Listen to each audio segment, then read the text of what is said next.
शिवाय। ओम नमः शिवाय। ओम नमः शिवाय।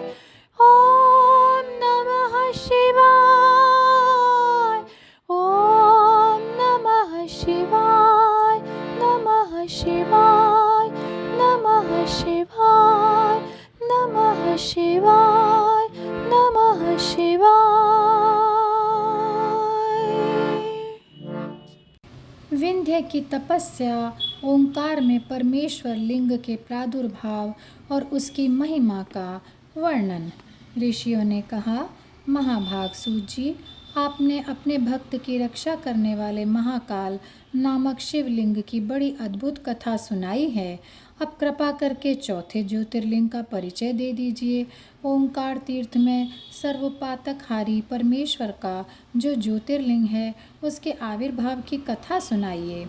सूत जी बोले, महर्षियों, ओंकार तीर्थ में परमेश संज्ञक ज्योतिर्लिंग जिस प्रकार प्रकट हुआ है वह बताता हूँ, प्रेम से सुनो। एक समय की बात है, भगवान नारद मुनि गोकर्ण नामक शिव के समीप जा बड़ी भक्ति के साथ उनकी सेवा करने लगे। कुछ काल के बाद वे मुनि श्रेष्ठ वहाँ से गिरिराज विंध्य पर आए और विंध्य ने वहाँ बड़े आदर के साथ उनका पूजन किया। मेरे यहाँ सब कुछ है, कभी किसी बात की कमी नहीं होती है।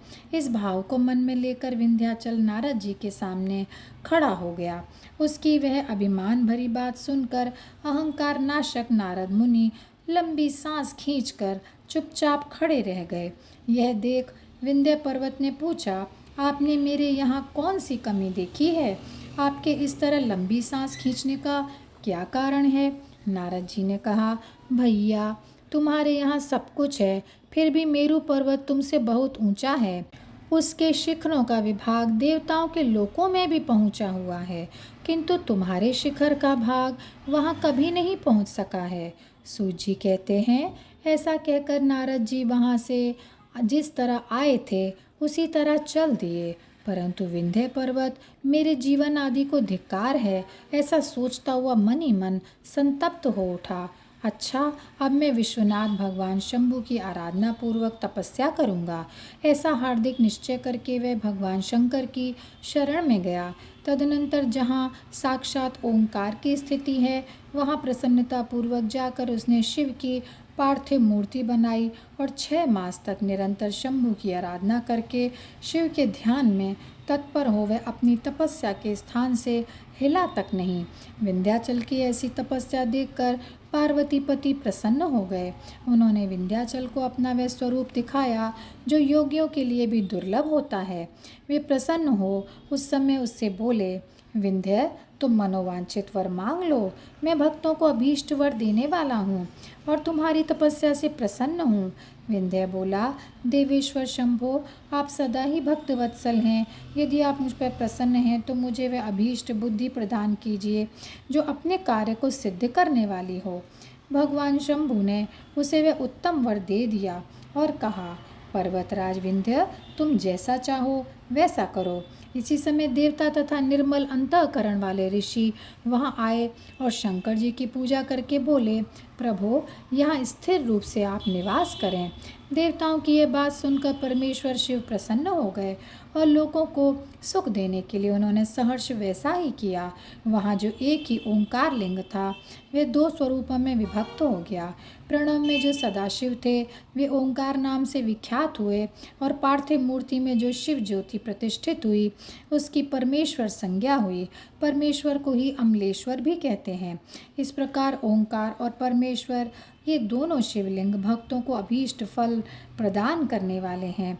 उस समय देवताओं और ऋषियों ने उन दोनों लिंगों की पूजा की और भगवान वृषभध्वज को संतुष्ट करके अनेक वर प्राप्त किए।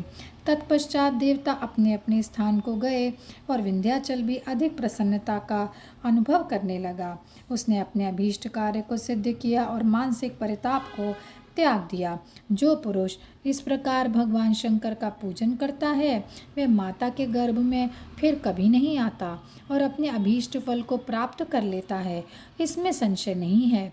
सूत जी कहते हैं, महर्षियों, ओंकार में जो ज्योतिर्लिंग प्रकट हुआ और उसकी आराधना से जो फल मिलता है वह सब यहाँ तुम्हें बता दिया।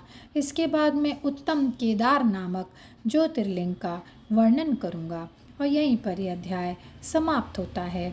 ओम नमः शिवाय, ओम नमः शिवाय, ओम नमः शिवाय। ओम नमः शिवाय, ओम नमः शिवाय, ओम नमः शिवाय, ओम नमः शिवाय, ओम नमः शिवाय, ओम नमः शिवाय, नमः शिवाय, नमः शिवाय, नमः शिवाय।